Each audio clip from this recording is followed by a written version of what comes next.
큰 비의 축복이라는 제목으로 말씀을 묵상하도록 하겠습니다.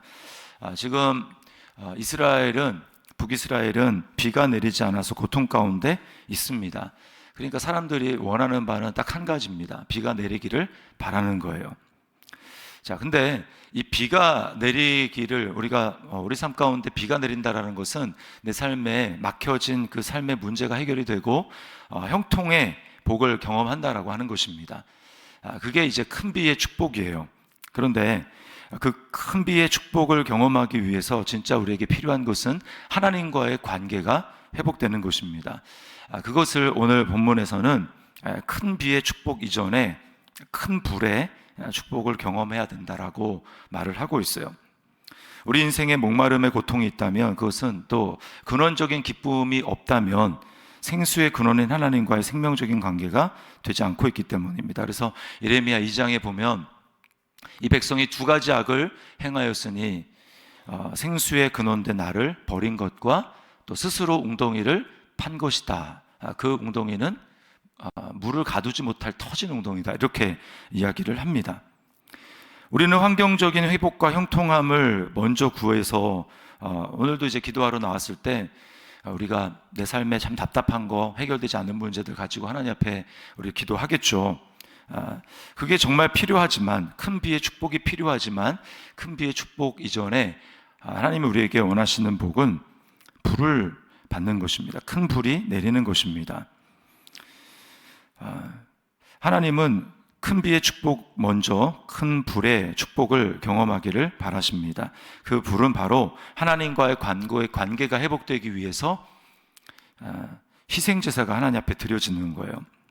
자, 오늘 그것을 먼저 말하고 있습니다. 30절부터 38절에 하나님이 연락하시는 희생제물이 먼저 드려져야, 온전히 드려져야 그 다음에 큰 비가 내린다고 말씀을 합니다. 자, 30절에 이제 엘리야가, 바알의 선지자가 기도해도 아무런 응답이 없자 엘리야가 나섭니다. 30절에 보면 어떻게 합니까?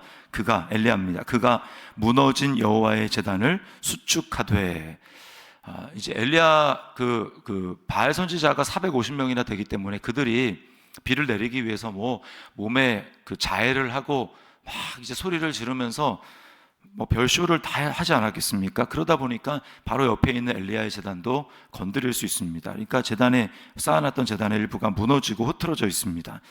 엘리야가 그것을 다시 바로 잡는 거예요. 31절에 보면 야곱의 아들들의 지파의 수요를 따라 엘리야가 돌 12개를 취하니, 이렇게 이야기합니다. 여기서 우리는 참 엘리야의 마음은 하나님의 마음이죠.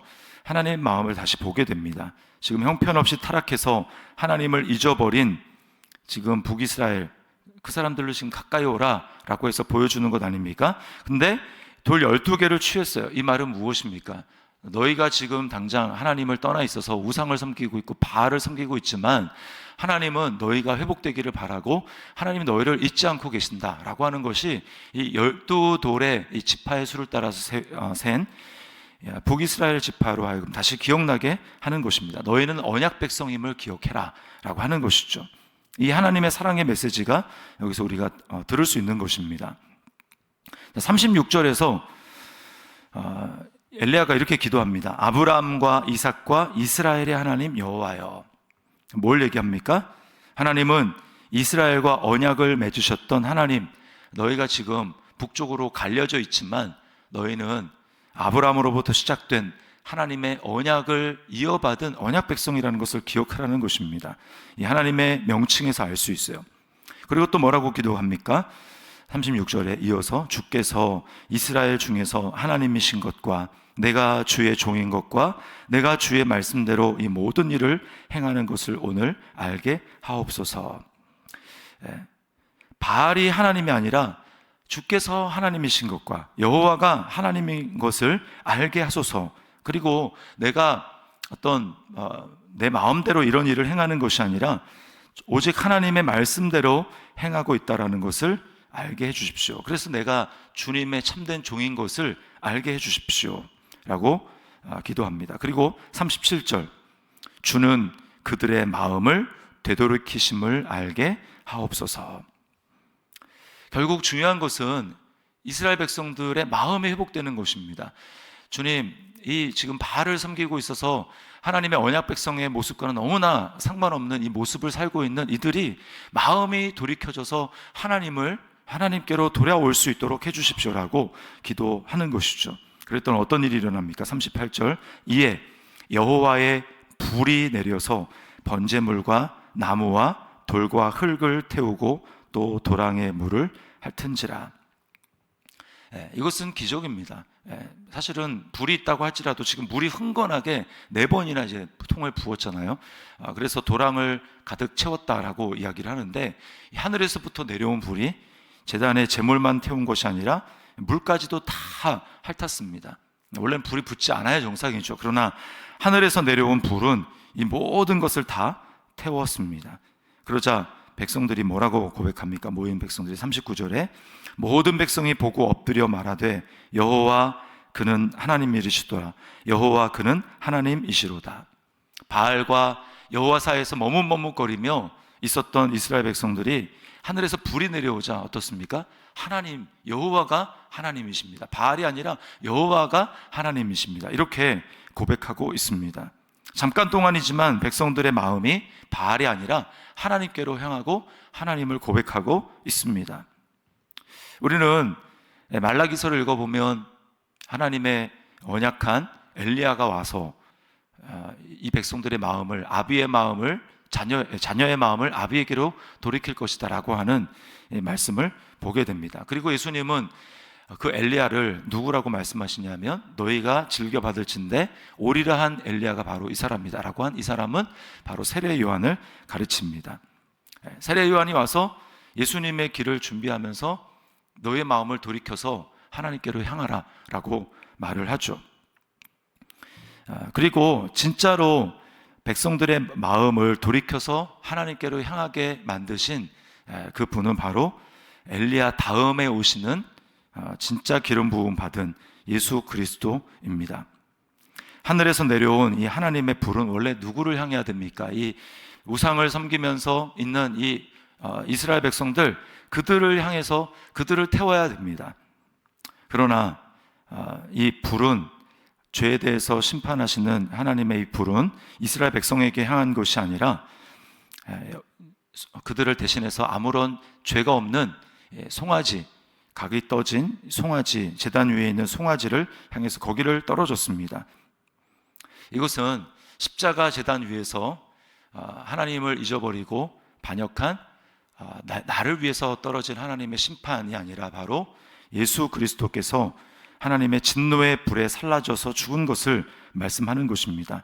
주님이 내가 형벌받아야 될 자리에 대신 들어오셔서 나를 대신해서 십자가 형벌을 받으셨기 때문에 나는 하나님께 받아들여질 수 있었습니다. 내 마음은 하나님께로 돌아갈 수 있게 되었습니다.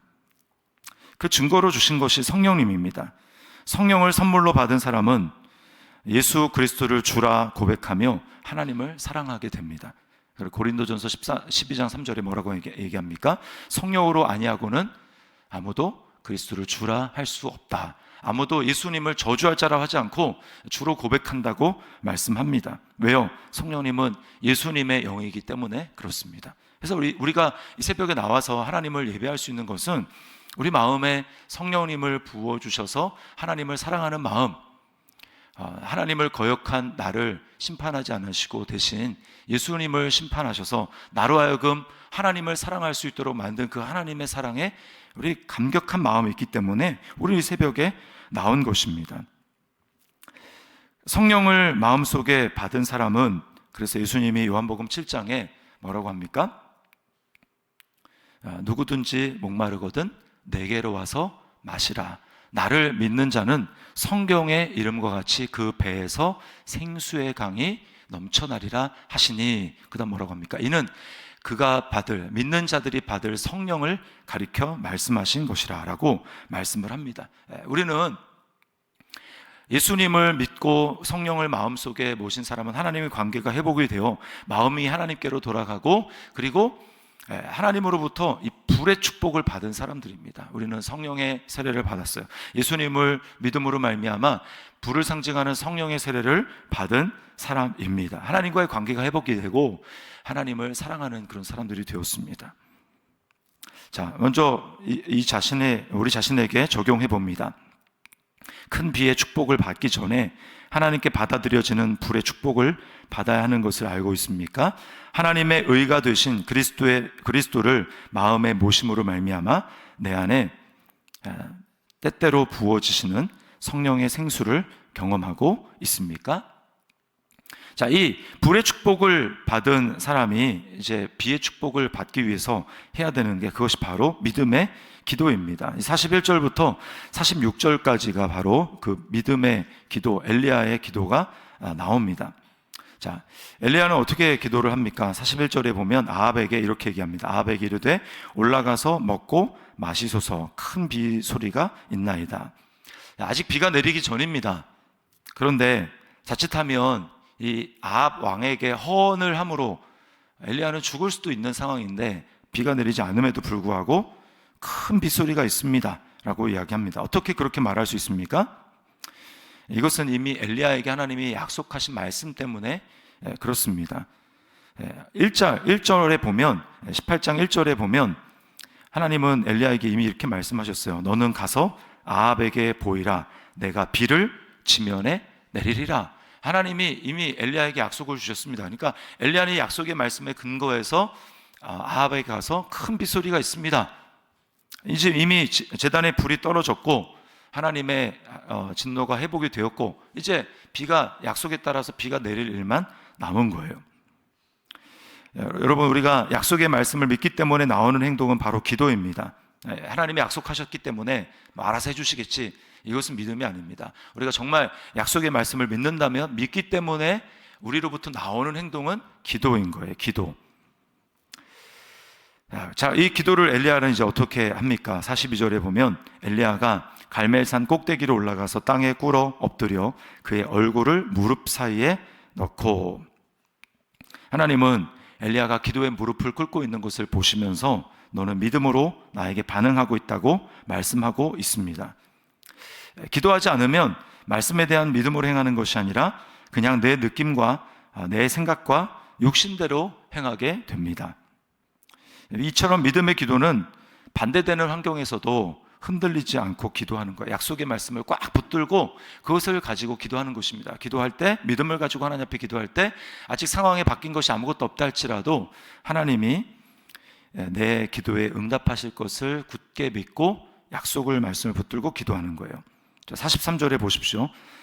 자, 종이 올라가서 아무것도 없나이다 라고 이야기를 하자 뭐라고 합니까? 이르되 7번까지 다시 가라. 당장 내 눈앞에 내가 보이는 뭔가 증거, 비가 오려면 구름이 있어야 되지 않습니까? 먹구름이 있어야 되잖아요. 먹구름이 없어도 계속해서 기도하는 것입니다. 하나님이 응답하지 않으신다고 생각해서는 안 됩니다. 하나님의 약속을 붙들고 기도하는 사람은 하나님이 우리에게 믿음의 확신을 주시고 이것이 반드시 응답된다라고 하는 확신이 마음 가운데 들 때까지 계속해서 기도해야 하는 것입니다. 하나님이 이미 하나님 편에서는 응답을 주셔도 우리 편에서는 그 응답을 경험하는 데까지는 시간이 걸립니다. 왜 그렇습니까? 존재가 다르기 때문이에요. 하나님은 응답을 하시면 영적인 세계에 계신 분이기 때문에 바로 그것이 일어나지만 우리가 그것을 경험하기 위해서는 우리는 시간이라는 관문을 통과해야 되죠. 하나님에게는 시간을 초월했지만 우리는 시간 가운데 살고 있기 때문에 그것을 잘 보여주는 게 다니엘입니다. 다니엘이 하나님 앞에 기도할 때 금식하면서 기도하기로 작정했을 때 이미 하나님께서는 응답을 주셨어요. 그러나 그것이 응답으로 경험되기까지는 가브리엘 천사를 통해서 보내는 데까지 다니엘이 그것을 경험하는 데까지 시간이 걸립니다. 그래서 다니엘이 하나님 앞에 금식하며 기도한 거죠. 하나님은 이미 응답하셔도 우리는 그것이 나에게 확신으로 다가오고 내 눈앞에 펼쳐질 때까지는 하나님이 응답하지 않나 보다 라고 생각하면서 낙심할 것이 아니라 그 약속의 말씀을 붙들고 끝까지 하나님 앞에 기도해야 하는 것입니다. 그리고 그렇게 할 때 하나님이 내게 작은 증거를 보여주신다, 확신이 들고 뭔가 환경 가운데 작은 증거가 보인다, 그러면 우리는 믿음으로 선포해야 됩니다. 지금 엘리야의 기도를 보십시오. 증거가 보이자마자 믿음으로 선포합니다. 44절에 사람의 손만한 작은 구름이 일어나나이다. 이 종이 그렇게 보고하자 이르되 올라가 아합에게 말하기를 비에 막히지 아니하도록 마차를 갖추고 내려가소서 하라 하니라. 그러자 어떻게 됩니까? 45절에 조금 후에 구름과 바람이 일어나서 하늘이 캄캄해지며 큰 비가 내리는지라. 이것이 바로 응답의 기도입니다. 우리가 예수 그리스도로 말미암아 하나님께 받아들여진 존재가 되었다면 이제 하나님의 자녀죠. 자녀로 우리는 담대하게 이제 응답을 기대할 수 있습니다. 예수 그리스도 안에서 모든 것은 이해가 된다. 하나님의 모든 말씀은 이해가 되나니 우리에게 다 응답이 이루어진다는 거예요. 그러니까 우리가 예수님의 이름으로 믿음으로 물론 하나님의 뜻대로 기도해야 되죠. 하나님의 뜻대로 약속의 말씀을 가지고 기도할 때 하나님께서 우리에게 큰 비의 축복, 우리가 그렇게 기다렸던 큰 비의 축복을 주신다고 말씀합니다. 오늘 이 말씀을 기억하며 하나님이 우리에게 각자에게 약속하시는 그 놀라운 복을 하나님이 주시고자 하는 큰 은혜의 복을 우리 모두가 경험할 수 있는 저와 여러분들의 삶이 될 수 있기를 주님의 이름으로 축원합니다.